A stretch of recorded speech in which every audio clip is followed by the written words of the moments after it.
Boa noite, irmãos. Nós louvamos a Deus por mais uma oportunidade de estar na sua casa e nessa noite com um tema muito importante, que até peço que quem está aqui no templo preste muita atenção. Depois, quando eu postar no YouTube, volte a ouvir novamente.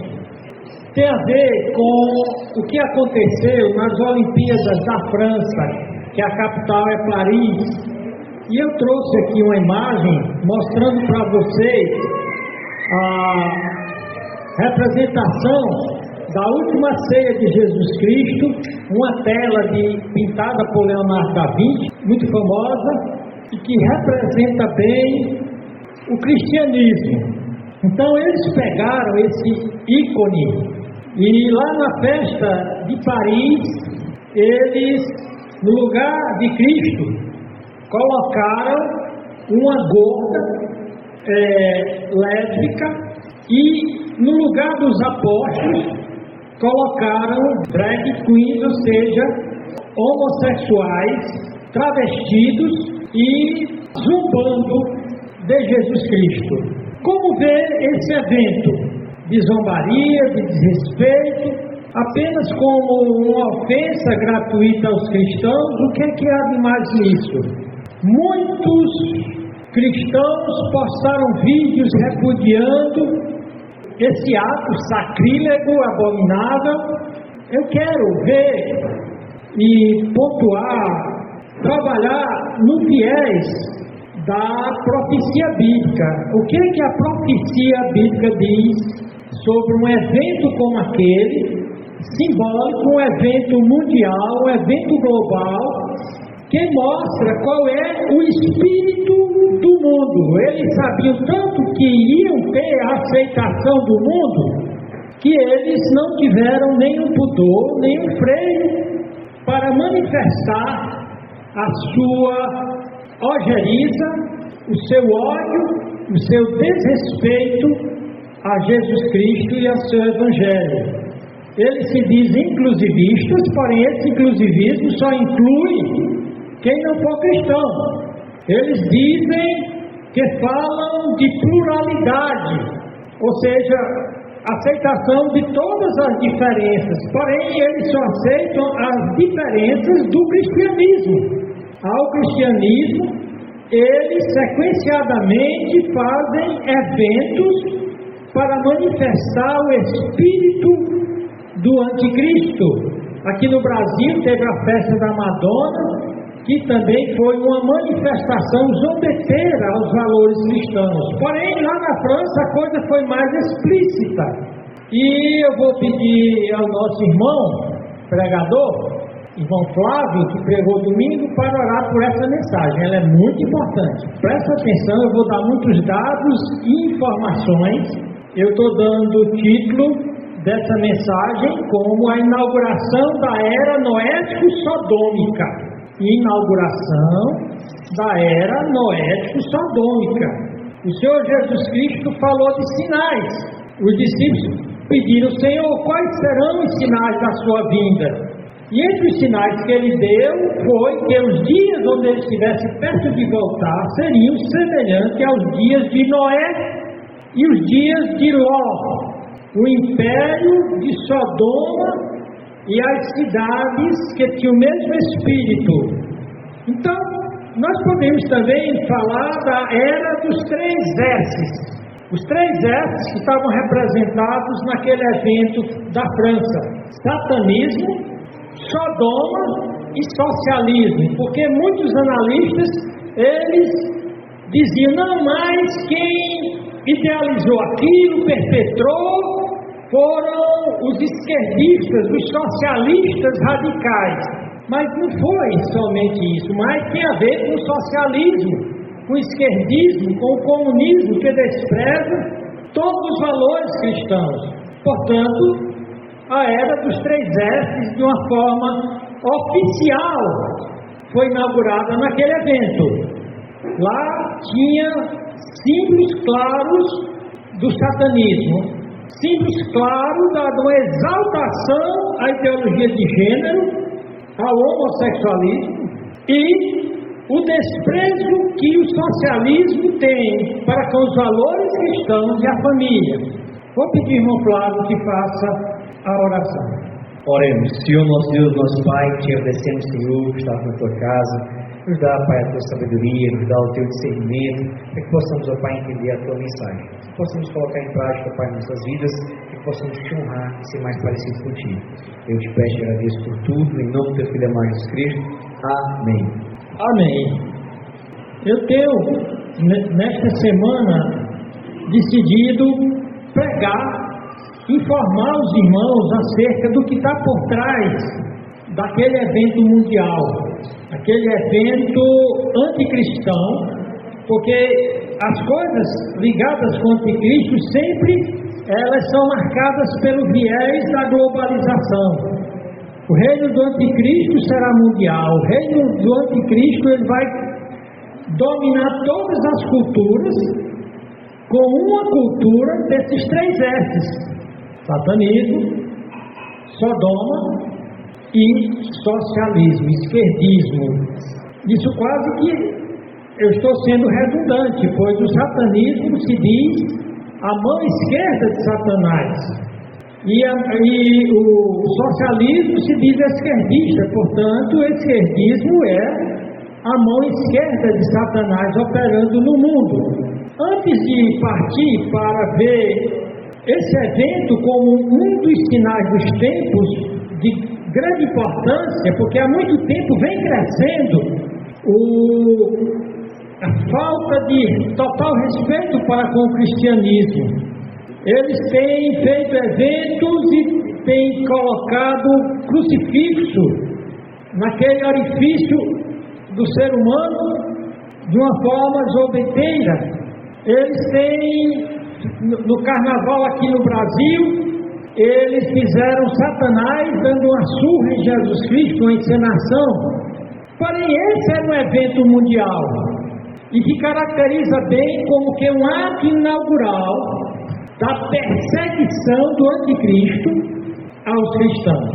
Antes de entrar, para não dizer que eu estou sendo tendencioso, eu peguei aqui uma reportagem de um jornal, India Today.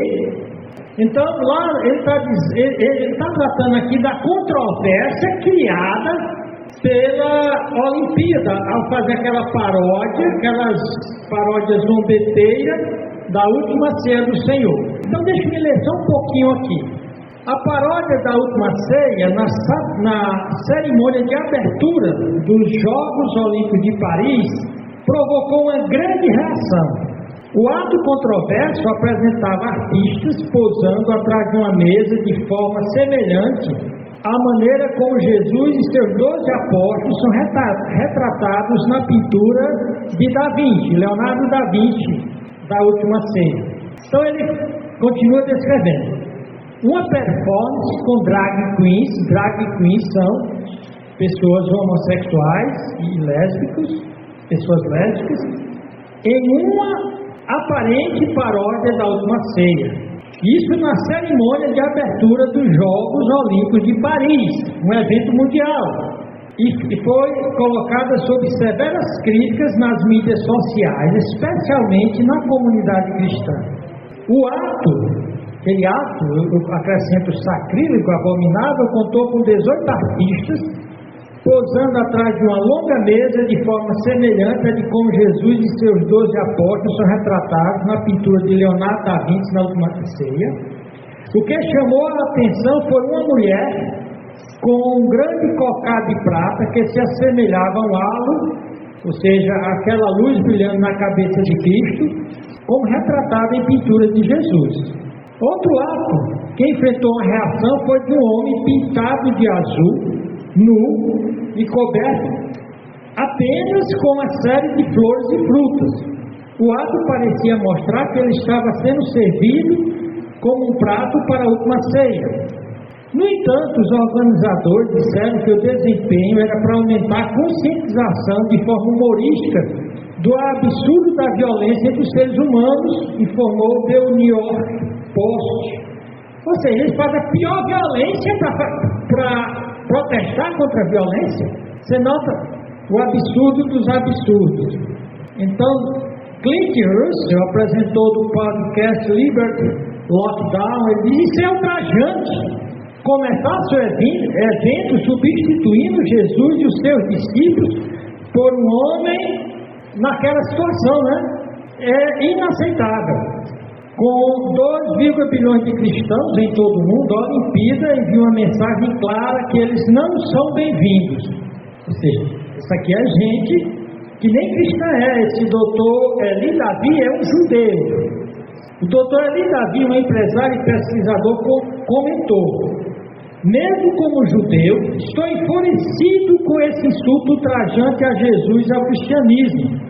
Como você se sente sobre isso como cristão?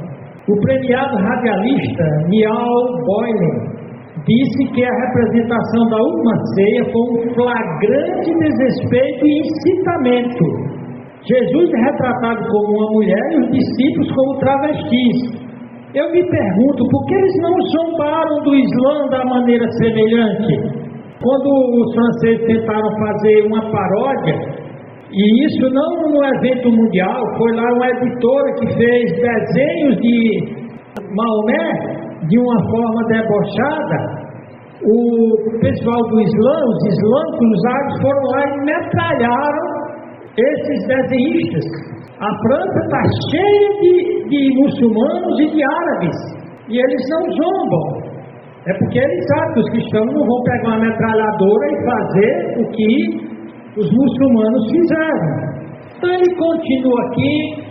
O evento incluiu uma Maria Antonieta sem cabeça, a última rainha consorte da França antes da Revolução Francesa.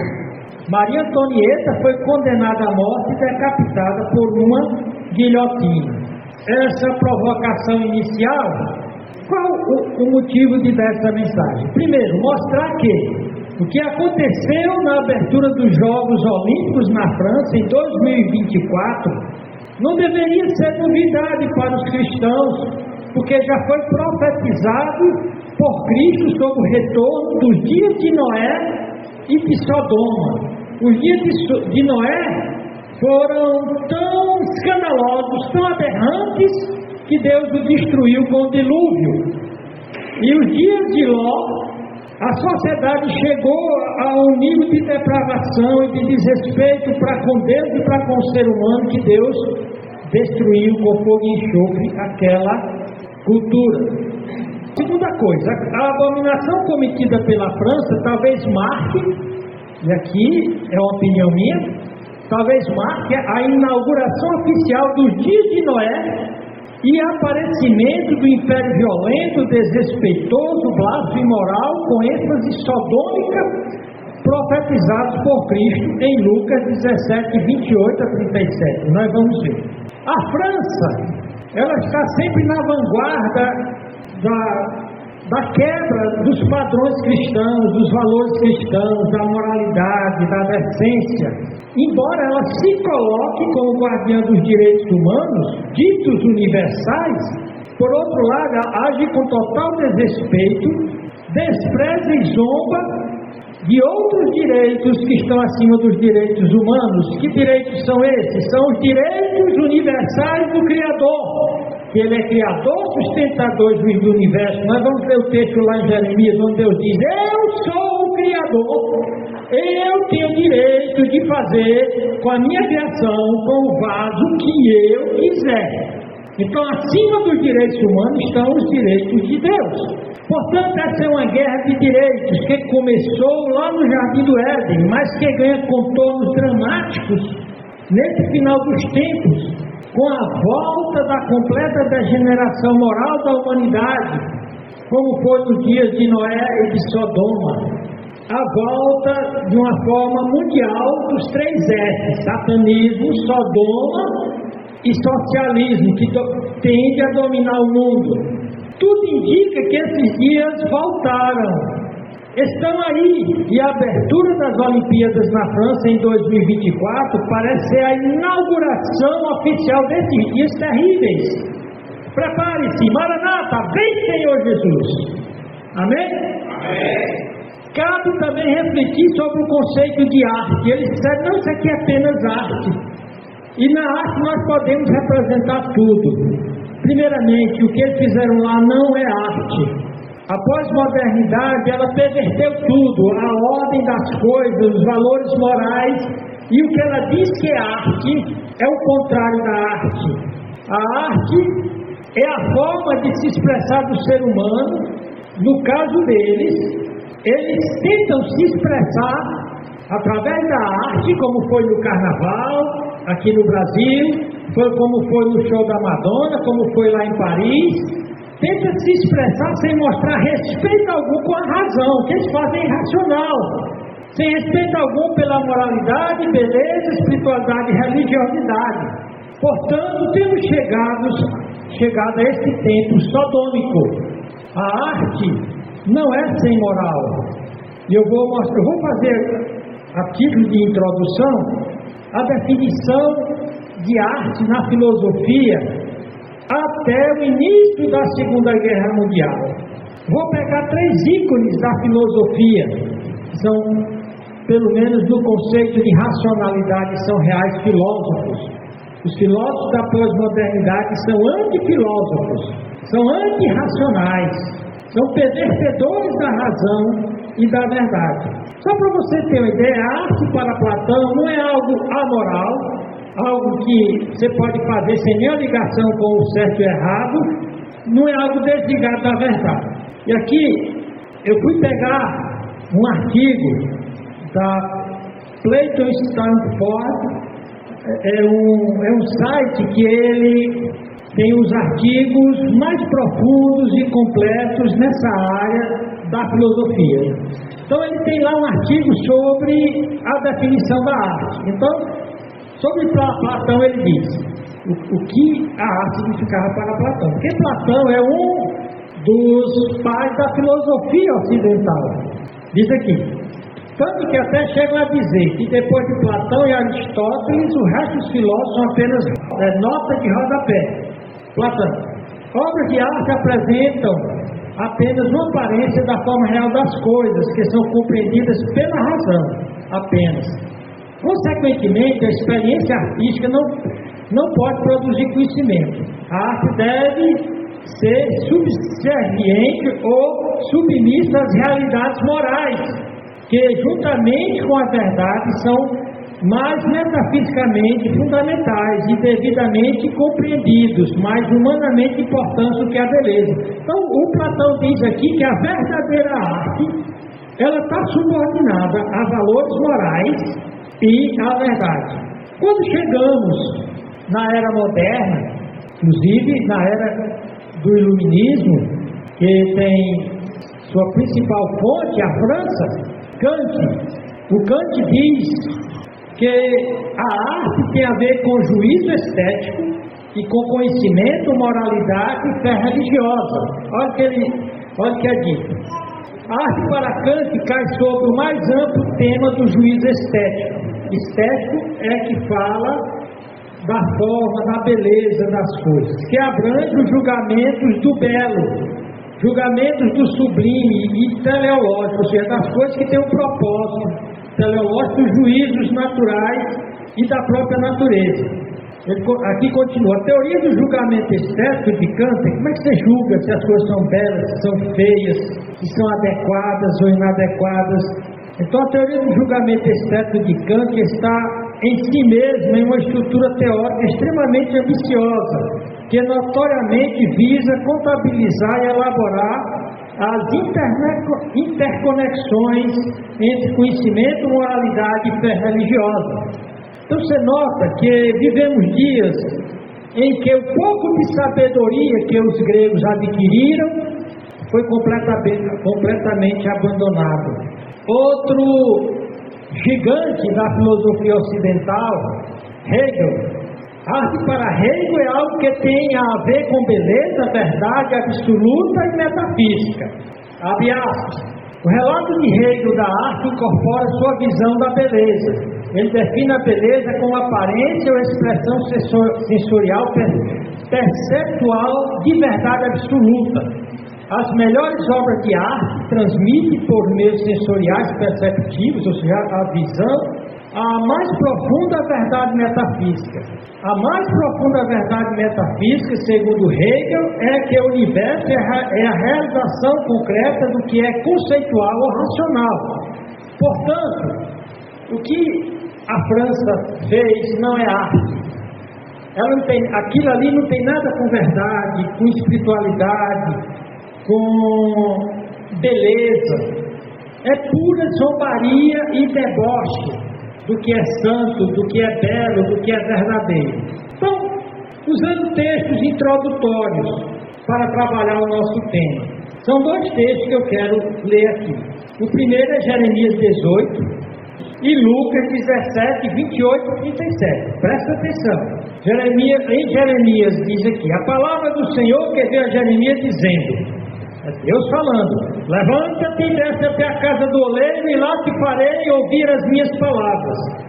E desci à casa do oleiro, e eis que ele estava fazendo a sua obra sobre as rodas.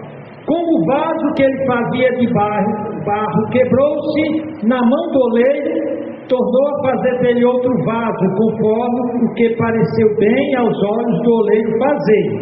Então veio a minha palavra do Senhor dizendo. E aqui Deus vai fazer a declaração universal dos seus direitos como Criador. Não poderei, ou seja, não tenho eu direito de fazer de vós a humanidade, como fez esse oleiro com o vaso à casa de Israel. Diz o Senhor: eis que como o barro na mão do oleiro, assim sois vós na minha mão, ó casa de Israel. No momento em que falar contra a nação e contra o reino para arrancar e para derrubar e para destruir, ou seja, Deus está dizendo aqui: eu, como o divino oleiro, meu direito de destruir, derrubar, arrancar nações. E ele fez isso várias vezes, só que ele deu tempo para arrepender. Deus deu quase 2000 anos para os pré-diluvianos se arrependerem, e eles não se arrependeram. Então Deus disse: chegou ao limite, a medida se encheu, e Deus despejou a água para destruir eles.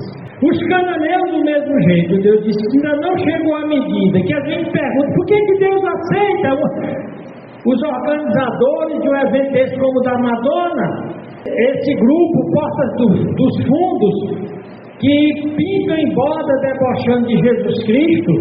Agora o que aconteceu lá em Paris, Deus vai dizer a mesma coisa que ele disse para os pré-diluvianos, que ele destruiu com o dilúvio, para o pessoal de Sodoma, que ele destruiu com fogo e enxofre, e para o pessoal lá de Canaã, que ele determinou o extermínio daquela cultura. A medida ainda não se completou. Está chegando, está se enchendo a taça da ira de Deus, e chega um ponto que ela transborda. Nós estamos perto do transbordo. Então Deus diz: no momento em que eu falar contra a nação e contra o reino, para arrancar, para derrubar e para destruir, se tal nação, e aqui inclui qualquer nação, Brasil, França, porém contra a qual falar, se arrepender da sua maldade, também eu me arrependerei do mal que pensava fazer. Deus fez isso com a mensagem de Jonas com a Síria: eu vou destruir Nínive. Mas eles se arrependeram, então Deus retirou o juízo. Porém, a nova geração se depravou, e a medida se completou, e Deus aniquilou a Síria. Se tal nação, porém, contra a qual falar se arrepender da sua maldade, também eu me arrependerei do mal que pensava fazer. No momento em que falar de uma nação e de um reino para edificar e para plantar. Se fizer o mal diante dos meus olhos, não dando ouvidos à minha voz, então me arrependerei do bem que tinha falado que ele faria. E o que é que Deus vai fazer? Eu vou arrancá-la, eu vou derrubá-la, eu vou destruí-la. Nós vemos a queda da grande Babilônia, Senhor, do sistema mundial, que o sistema dos 3 S, satânico, sodômico e socialista, o socialismo esquerdista do diabo. Isso disse Deus dizendo: eu tenho meus direitos. Não importa se lá na França foram declarados os direitos universais do homem, os meus direitos vão prevalecer. Porque eu sou o leiro, eu é que tenho poder sobre o vaso. E a França é um vasozinho deformado e rachado. Profecia de Cristo contra a olímpica volta de Sodoma. Lucas 17, 28 a 37. E aqui eu peguei da KJV, King James Version. Lá diz: da mesma forma ocorreu nos dias de Ló. Aqui Jesus está dizendo, dando um sinal de como será na vida dele. Ele diz: da mesma forma ocorreu nos dias de Ló. O povo dedicava-se a comer, beber, comprar, vender, plantar e construir. É isso que se vive na França, é isso que se vive na Europa materialista. Lá se vive uma prosperidade onde todo mundo, todas as leis revoltadas para comer, beber, comprar, vender, plantar e construir, porque essa é a norma do socialismo, do materialismo, do satanismo. Aí tem aqui um todavia, uma conjunção adversativa: comer, beber, comprar, vender, plantar e construir. Aqui há um aviso para todos os cristãos e aqueles que servem a Deus. A maior tentação, a maior causa de enfraquecimento e desvio na obra de Deus é a prosperidade. Parece que a prosperidade é a pior coisa na vida de um cristão, porque todo cristão, ou pelo menos a maioria dos cristãos que prosperam, eles findam por se desviar. E nós vemos isso na história dos reis de Israel. Aqueles reis, nos momentos de prosperidade, eles terminavam por se afastar de Deus e por a perder tudo que tinham construído. Portanto, se você está prosperando, é possível que você não está no melhor tempo da sua vida, porque é nesse tempo que você vai confiar na sua carne, no seu taco, no seu braço.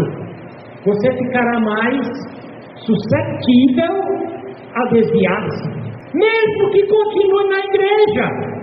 Porque nós vamos ver que um dos sinais do final dos tempos é um bando de gente nas igrejas tendo aparência de piedade, porém caracterizados por amor a si mesmo, por amor ao lucro, ao dinheiro.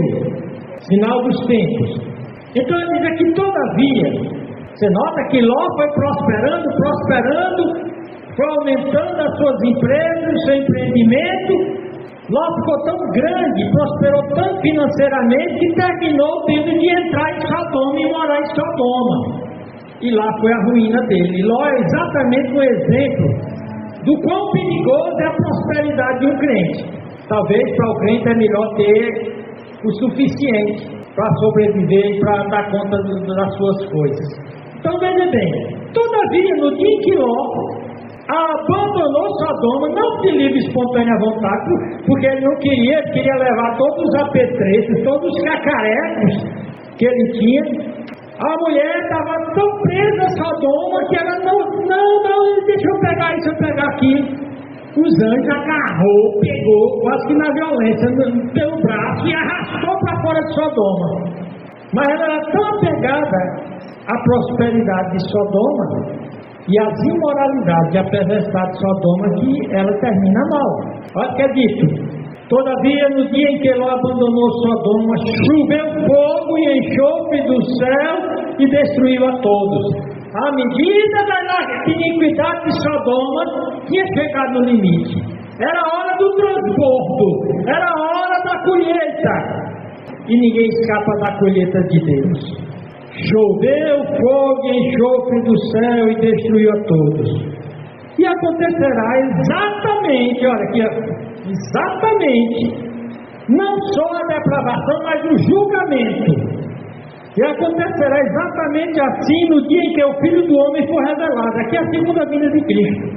E ele diz: porquanto naquele dia, quem estiver sobre a laje não desça para recolher os bens, quem estiver dentro da casa semelhantemente, e quem estiver no campo não deve retornar por motivo algum.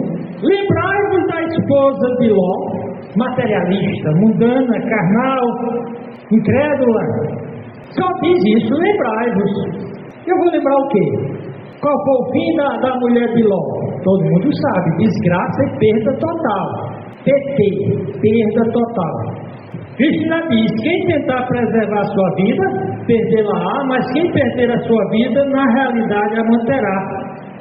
Eu vos asseguro. E então agora ele está falando sobre o arrebatamento. Que coisa gloriosa, que naquela noite 2 pessoas estarão numa cama, uma será levada e a outra deixada para a grande tribulação, para receber o carimbo do anticristo. Um será levado e outro deixada, os deixados para trás. 2 mulheres estarão no campo, uma será tirada e outra deixada. 2 trabalhadores estarão no campo, um será tomado e outro deixado. Diante disso lhe indagaram: onde se dará tudo isso, Senhor? Advertiu o Senhor: onde houver um cadáver, ali se ajuntarão os abutres. Então você nota questões pertinentes ao retorno de Sodoma, simbolizado de forma grotesca e globalizada e olímpica em França. Cristo diz: da mesma forma que ocorreu nos dias de Ló, que o povo dedicava-se a comer, a beber, a comprar, a vender, a plantar, a construir, a empreender das mais diversas formas. Então, da mesma forma ocorreu nos dias de Ló. E o que realmente aconteceu nos dias de Ló? Como os dias de Ló podem voltar a acontecer novamente? E aqui eu vou fazer algumas perguntas dentro desse texto. Seriam as Olimpíadas da França sodômica e pós-cristã uma espécie de inauguração da profecia de Cristo acerca da volta dos dias de Ló e Sodoma? Qual a relação entre a Revolução Francesa? A Revolução Francesa foi quando os franceses cortaram a cabeça de Luís XVI e de Maria Antonieta, a última rainha da França. Por isso que outra coisa grotesca do evento de abertura das Olimpíadas era a Maria Antonieta segurando a própria cabeça. Era um ato grotesco, lá não tinha nada de belo.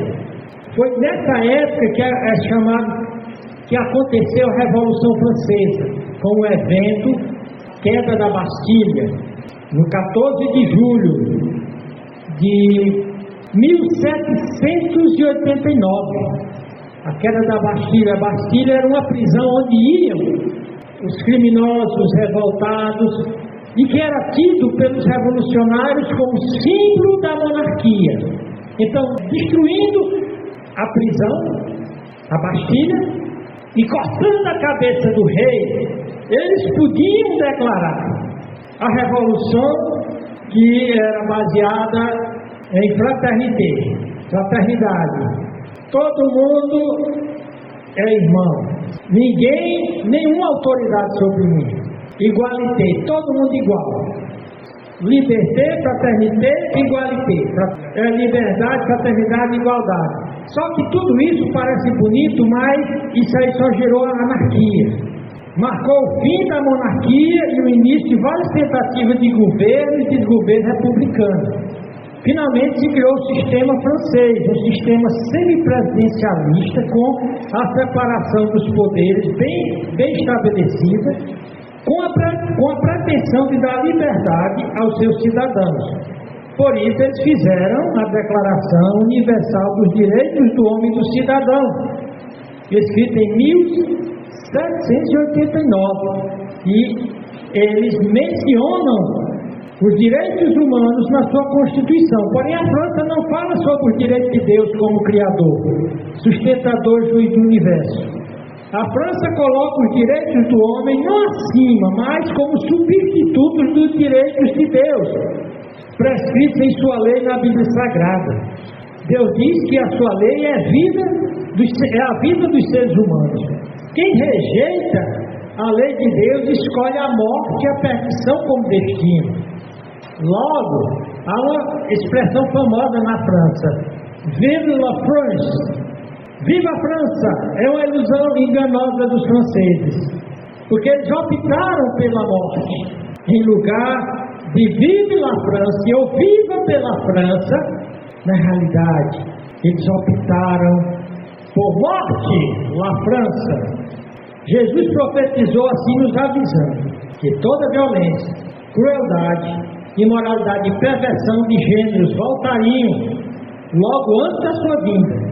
Aí vem a pergunta para nós que somos cristãos: como viver em um mundo e cultura sodômico, satânico, esotérico, que tem um falso discurso de inclusividade, só não para os cristãos, tolerância a tudo e a todos, só não vale para os cristãos? Como é que nós vamos viver, caro Flávio, nesse mundo? O Senhor Jesus Cristo diz que os cristãos iam ser perseguidos terrivelmente no final dos tempos. A cristofobia, ou ódio aos cristãos, aumenta no mundo inteiro. E essa foi uma forma bem escancarada, porque é um mundo que, segundo Jesus, se dedica apenas a comer, beber, comprar, vender, plantar e construir. Esses eram os interesses do povo de Sodoma dos dias de Ló. Alguma coisa errada com comer, beber, comprar, vender, plantar e construir? Eu acho que todos nós já fizemos isso, e alguns ainda continuam fazendo. São atividades normais da vida aqui na Terra. Então, onde é que está o problema daqueles dias de Noé? Daquela civilização que foi condenada à completa destruição. O problema deles foi a filosofia que eles adotaram, reducionista, que reduzia toda a existência ao materialismo, ao hedonismo. Isso porque reduzir toda a existência humana ao propósito materialista de apenas satisfazer os desejos básicos de sustentação da vida, como comer e beber, e o ativismo tecnológico e empreendedor como fim em si mesmo, isso é desumanizante. Isso leva ao desespero existencial espiritual.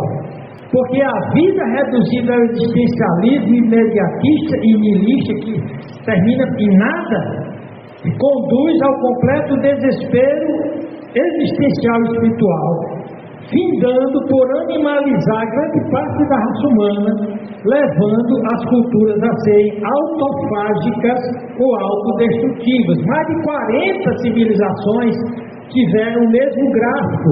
Começaram bem, quando elas prosperaram, abandonaram todos os valores morais, religiosos, sociais, e é nesse ponto que a curva desce bruscamente e marca a sua extinção. Isso porque sem esperança no Deus da Bíblia, aquilo que o pregador Flávio falou domingo, sem confiança em Deus, você não tem âncora. A confiança em Deus é a âncora. Sem esperança no Deus da Bíblia revelado em Jesus Cristo, a vida e a existência humana é ameaçada de extinção na terra e perdição eterna no inferno. Não existe vida real fora de Deus. Deus ri, a Bíblia diz que Deus olha lá do céu e zomba dos soberanos, dos reis da terra. Ele zomba da expressão vive la France. Por que é que ele zomba? Porque eles estão querendo não é vida, mas morte. Todavia, no dia em que Ló abandonou Sodoma, pergunta, por que somente Ló e sua família, que moravam lá em Sodoma, foram obrigados a abandonar Sodoma? Porque muitos ditos cristãos estão profundamente mergulhados, melhor afogados na cultura permissiva, imoral e perversa de Sodoma, como estava a família de Ló. Ele acabou perdendo toda a sua família. Sobre o que é dito sobre chover fogo e enxofre do céu e destruiu a todos, algumas perguntas. Por que Deus diz que dele ninguém zomba e aquilo que o homem semear ceifará? Pergunta: a lei da semeadura e da ceifa ou da colheita conforme o plantio ainda funciona hoje? Você acha, Flávio, que ainda funciona hoje? Tem como, sem sair de Sodoma e da sua cultura sodômica, escapar do fogo e enxofre que fatalmente cairá sobre ela? Tem como a França escapar meramente gritando "Vive la France", quando o destino que ele aguarda por abandonar Jesus Cristo é morte à la France, mas literalmente é morte à la France. A França é apenas uma representação particular com o espírito satânico e sodômico que governa o mundo e domina o mundo atualmente. Por isso que a profecia de Cristo pode ser expressa não apenas como morte à la France, mas morte ao mundo. Morte ao mundo. Mas pergunta, se acontecerá exatamente assim, no dia em que o Filho do Homem for revelado. Pergunta, o fim da França e sua trilogia de libertinagem, não liberdade, libertinagem, falsa fraternidade, porque a fraternidade só entre depravados, e a sua falsa igualdade, que é só para os libertinos, terminará em chamas terríveis e pão de enxofre, iguais aos que afundaram Sodoma no abismo mais profundo da terra. Esse é o destino da França. Para a cultura sodômica vale o que Cristo disse: passarão o céu e a terra, mas as minhas palavras não passarão. O verso 30, a parte B diz: no dia em que o Filho do Homem for revelado, voltar. A sodômica Olimpíada de Paris, que zomba e afronta de Cristo em sua última ceia, Cristo, o autêntico representante da humanidade como Salvador e Juiz. Quando a França faz isso, ela anuncia sem querer aquilo que Cristo disse: quando isso acontecer, estarei perto de voltar. E a volta de Cristo vai destruir a arrogância dos sodômicos. Como será a volta de Jesus? Apocalipse 19, 11 e 13 diz: Cristo voltará para julgar a terra. Diz: e vi o céu aberto, e eis um cavalo branco, e o que estava sentado sobre ele chama-se Fiel e Verdadeiro, e julga e peleja com justiça. E os seus olhos eram como chama de fogo, e sobre a sua cabeça havia muitos diademas, e tinha um nome escrito que ninguém sabia senão ele mesmo. Estava vestido de vestes tingidas em sangue, e o nome pelo qual se chama é a palavra de Deus. Então o Apocalipse aqui representa que vai ter um evento histórico, que Jesus Cristo vai voltar. E outro nome para o sistema mundial é Babilônia, que aqui nós podemos parafrasear: França. E o que vai acontecer? Segundo Tessalonicenses, capítulo 1, versículo 6 diz: se de fato é justo diante de Deus que dê em paga tribulação aos que vos atribulam, os que vos perseguem. Então o que pode esperar os cristofóbicos, esses que estão fazendo deboche, que estão humilhando os cristãos aqui? Se de fato é justo diante de Deus que Deus dê em paga tribulação aos que vos atribulam. E vós que sois atribulados, descanso conosco, quando se manifestar o Senhor Jesus desde o céu com os anjos do seu poder, como labareda de fogo, tomando vingança dos que não conhecem a Deus e dos que não obedecem ao Evangelho de nosso Senhor Jesus Cristo, os quais, por castigo, padecerão eterna perdição ante a face do Senhor e a glória do seu poder, quando vier para ser glorificado nos seus santos e para ser admirado naquele dia. Lembra o dia em que ele virá julgar a Sodoma rediviva, retornada, inaugurada em La France? Devíamos ficar tristes com o que está acontecendo? O que nós percebemos aqui é que Cristo está perto de voltar. Passarão os céus e a terra, mas o Filho do Homem vai voltar. E ele diz: lembrai-vos da mulher de Ló. E aqui nós temos dois avisos. Aviso 1: para os que olham para trás como a mulher de Ló. Quem tentar preservar a sua vida, perdê-la-á, mas quem perder a sua vida, na realidade a manterá. A mulher de Ló tentou preservar a sua vida e perdeu. Aviso 2: preparar-se para o arrebatamento da igreja. Ele diz: eu vos asseguro, é certo, é o evento mais certo que existe. Naquela noite, 2 pessoas estarão numa cama do lado da terra, que é noite, uma será tomada e outra deixada. Do lado da terra, que é vida, no campo, uma será tomada e outra deixada. Então, o que foram esses dias de Noé? O que é que a Bíblia diz sobre eles? Uma coisa, irmãos, que o Misael gosta muito de profecias, e a Bíblia diz: não desprezeis profecias. A profecia é muito importante. Pedro diz que é como uma candeia que nos guia na escuridão desse mundo. E curiosamente, a Bíblia é o único livro onde a maior parte dele é profecia. Em Isaías 46, 9 e 10 diz: lembrai-vos das coisas passadas desde a antiguidade, que eu sou Deus e não há outro Deus, não há outro semelhante a mim, que anuncio o fim desde o princípio e desde a antiguidade as coisas que ainda não sucederam, que digo, o meu conselho será firme e farei toda a minha vontade. Ou seja, eu anuncio, Deus vem anunciando. A profecia é o tema principal da Bíblia. O apóstolo Pedro, segundo Pedro 1, 16, 19, ele diz: porque não vos fizemos saber a virtude, o poder e a vinda de nosso Senhor Jesus Cristo, seguindo fábulas, historinhas inventadas, artificialmente compostas, mas nós mesmos vimos a sua majestade.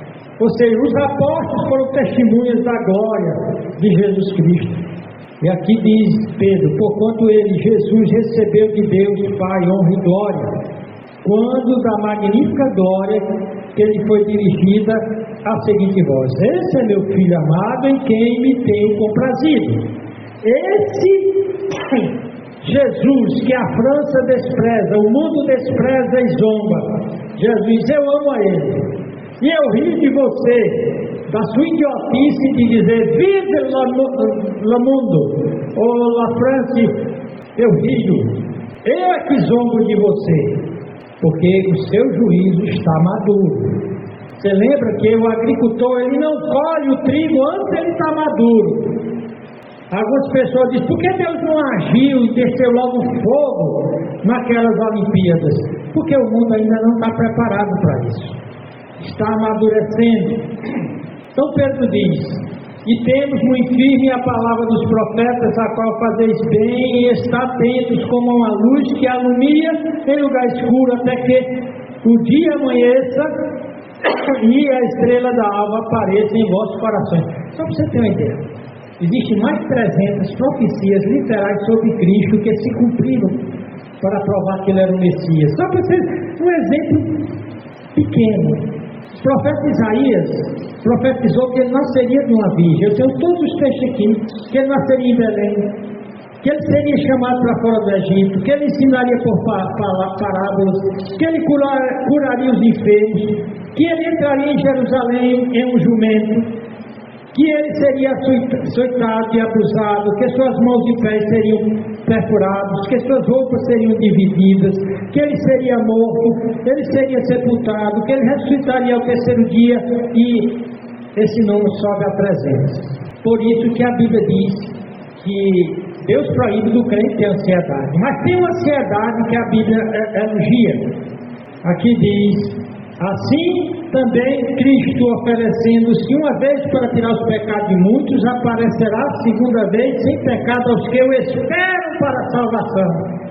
Para quem Jesus voltará? Para os que estão esperando ele voltar. Você está esperando, Edson?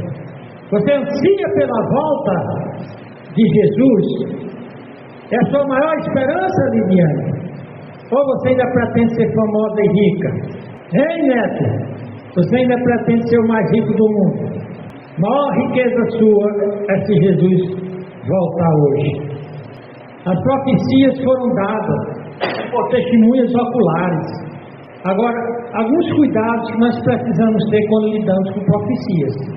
Deuteronômio 29, 29 diz: as coisas encobertas pertencem ao nosso Deus, porém as reveladas nos pertencem a nós, a nossos filhos para sempre. Então, não vamos tentar inventar, vamos ficar só com a Bíblia.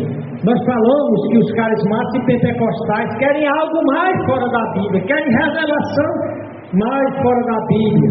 Tem um monte de pentecostal falando de pentecostais que foram ao inferno, que foram ao céu. Tudo mentira, tudo invenção diabólica. Pedro diz: nós não devemos nos guiarmos por fábulas, por histórias, mas sim pela palavra profética. Então, é preciso confiar que Deus está no controle de tudo. O profeta Daniel, em 20-22, ele fala lá de quando Nabucodonosor foi levado a comer capim por 7 anos, o maior soberano da terra na época. Então ele disse, falou Daniel dizendo: seja bendito o nome de Deus de eternidade a eternidade, porque dele são a sabedoria e a força. Agora, Nabucodonosor vai falar em seguida, no capítulo 4. No 2, era a consciência que Daniel tinha. Daniel estava na Babilônia, num lugar pagão, perverso, contraditório. Mas o Daniel não perdia a visão da soberania de Deus. Ele diz: seja bendito, eu louvo, eu glorifico o nome de Deus de eternidade a eternidade, porque dele são a sabedoria e a força. E ele muda os tempos e as estações, ele renova os reis e estabelece os reis, ele dá sabedoria aos sábios e conhecimento aos entendidos, ele revela o profundo e o escondido, conhece o que está em trevas e com ele mora a luz. Amém, irmãos? Amém. E para os perversos, como Nabucodonosor, ele humilha, depois que fez ele comer que nem jumento, durante 7 anos, Deus faz ele voltar à razão, e ele diz: mas ao fim daqueles dias eu, Nabucodonosor, levantei os meus olhos ao céu e tornou-me a ver o entendimento, e eu bendisse o Altíssimo. E louvei e glorifiquei o que vive para sempre, cujo domínio é um domínio sempre eterno, e cujo reino é de geração em geração. E todos os moradores da terra são reputados em nada. E segundo a sua vontade ele opera com o exército dos céus e os moradores da terra. Não há quem possa estorvar a sua mão, segurar a sua mão e lhe diga o que faz. Amém? Esse é o nosso Deus. Não importa o que a França, o Comitê Olímpico, a ONU, os organismos multilaterais e internacionais possam decidir. Deus diz aqui: vocês não são nadinha de nada para mim. Quando lá os discípulos que estavam no templo com Jesus fazem 2 perguntas a ele. Cristo disse que falou do final dos tempos, e eles perguntam: quando serão estas coisas? A primeira pergunta: qual será o sinal da tua vinda? E Jesus Cristo responde em Mateus 21, 20-24, ele diz: Jerusalém será destruída, depois será restaurada a judeus. E foi em 1948, e Deus disse que quem viu Jerusalém ser reconstruída, os judeus voltarem para lá, também verá Jesus voltar. A segunda pergunta: qual será o sinal da tua vida? E então o Senhor Jesus Cristo aqui vai falar de vários sinais. Ele adverte contra o engano promovido por sinais carismáticos, pentecostais, de sinais, milagres, profecias, línguas, que os falsos mestres enganarão, que na outra mensagem eu disse que esses sinais de profecias, milagres, fora da Bíblia, é a cola que une as religiões em torno do anticristo. É o primeiro sinal. Ele diz: ninguém vos engane, pois muitos virão em meu nome, enganarão muitos, virão fazendo milagres, não haverá um reavivamento e derramamento do Espírito Santo no final dos tempos. É um ensino errado dos pentecostais. A profecia de Joel sobre o derramamento do Espírito Santo sobre toda a carne ocorreu no Pentecoste, e Pedro disse: isso que está acontecendo é o que profetizou o profeta Joel. No final dos tempos, os sinais são terríveis. Diz que a maioria terá aparência de piedade, as igrejas estarão cheias de joio, de falsos crentes, de fé falsa. Ele fala das dores de parto, da perseguição aos cristãos. Finalmente, para encerrar, irmãos, lições dos dias de Noé e Ló. Quais são as lições? Nós já vimos como eram os dias de Ló. Se você for para Gênesis 6, de 1 a 4, fala lá que haverá uma perversão total da família e do casamento. Aqui diz que em Gênesis 6, de 1 a 4, aconteceu que como os homens começaram a multiplicar-se sobre a face da terra, e lhe nasceram filhas, viram os filhos de Deus que as filhas dos homens eram formosas, e tomaram para si mulher de todas que escolheram. É o que Jesus vai falar, que casava e dava em casamento. Destrói a família pelos múltiplos casamentos e recasamentos. Então Deus disse: não contenderá o meu espírito para sempre com o homem. Esse é o dia de Noé. Deus enfastiado, Deus cansado de aguentar uma raça rebelde. No versículo 5 ele diz que a imaginação do pessoal do tempo de Noé era constantemente maligna, e viu Deus que a maldade do homem se multiplicara sobre a terra, e que toda a maldade e toda a imaginação dos pensamentos de seu coração era só má continuamente. Hoje nós temos 1 milhão de coisas perversas para alimentar nossa mente, através da televisão, através das redes sociais. Tem crentes que ele foi feita uma pesquisa, meus irmãos. Quantas horas os crentes oravam por semana? E essa pesquisa foi feita entre pastores, e depois entre os crentes, e entre os pastores. A maioria não oravam 7 horas por semana. É uma vida completamente materialista. Se alimentam das séries perversas. No versículo 11 fala que uma das características dos dias de Noé era a violência. Será que eu preciso dar exemplo aqui da violência de hoje, Miguel? Violência, corrupção e perversão sexual. Gênesis 6 e 12. Quando chegamos aos tempos de Ló, a homossexualidade flagrante e violenta. Eu tenho um texto aqui em que os anjos, homens na forma de anjos, bonitos, chegam na casa de Jó, e lá diz que todos os homens da cidade atacaram a casa de Jó para abusar sexualmente aqueles homens. Foi no tempo que os homossexuais desejavam apenas ser respeitados. Eles querem impor a homossexualidade. O que aconteceu lá na França foi teatralizado por homossexuais que querem impor o homossexualismo à força, como aquele de Sodoma e Gomorra. Por isso que a volta de Sodoma, materialismo, como Cristo diz, viverão para comer, beber. A Bíblia diz que Noé era diferente. Noé recebeu aviso dos céus. Deus entrou em contato com ele e mandou ele preparar a arca.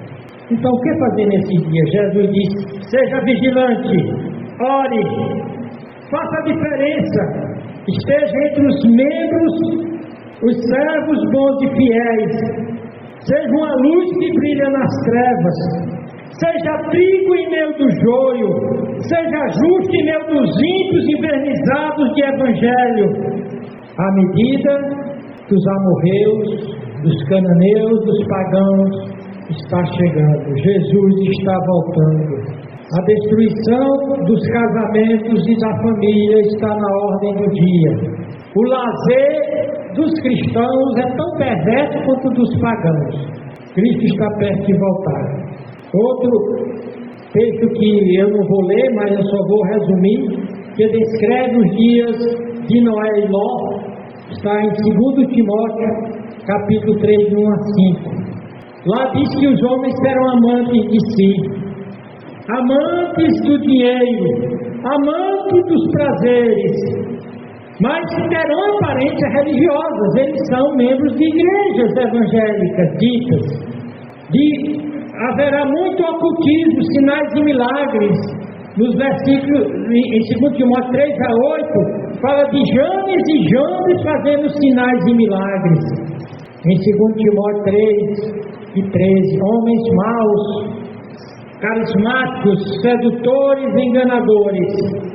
E a única tábua de salvação nossa é permanecer na provisão de Deus, que é a sua palavra.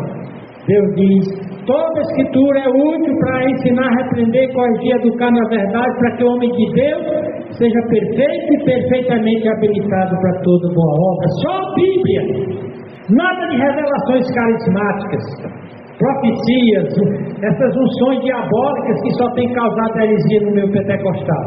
Só a palavra. A obedecer a ordem de Paulo, prega a palavra. E para o crente, estuda a palavra, come a palavra, gasta tempo com a palavra. Jesus está voltando. Você está preparado? Louvado seja Deus. Amém. Boa noite.